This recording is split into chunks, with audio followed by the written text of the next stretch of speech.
If you have been arrested for driving under the influence of alcohol or driving with a blood alcohol level of 0.08 or greater, you have likely been given a temporary license, a pink piece of paper, and the officer probably took your California driver's license away from you.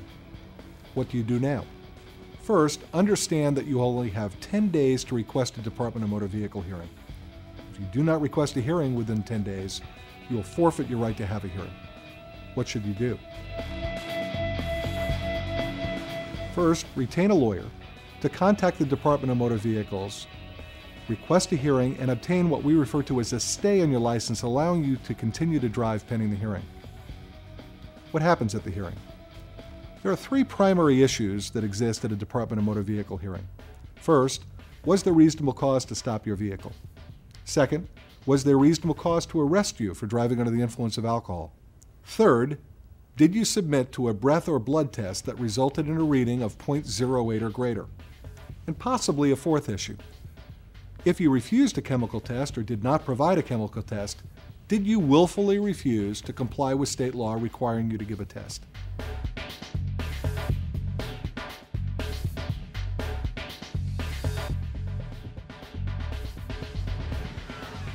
First, you must know that the Department of Motor Vehicles must obtain from the law enforcement agency numerous documents.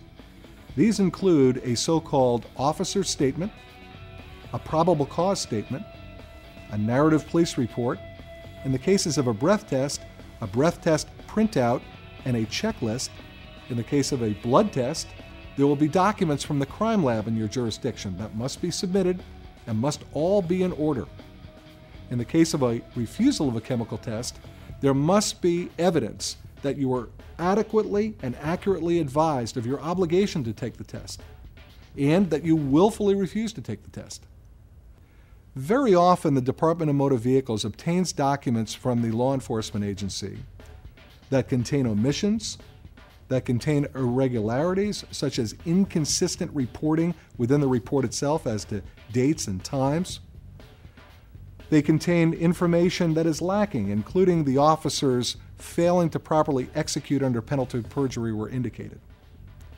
In such cases where there are irregularities in the paperwork involving omissions or inconsistencies, we very often argue that the department should not even receive these documents into evidence.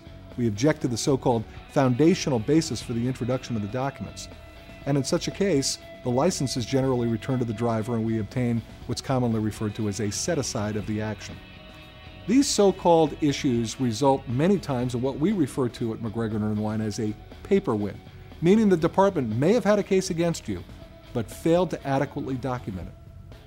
To have an in-depth discussion about the specifics of your case, please call us at the office and arrange for a free consultation.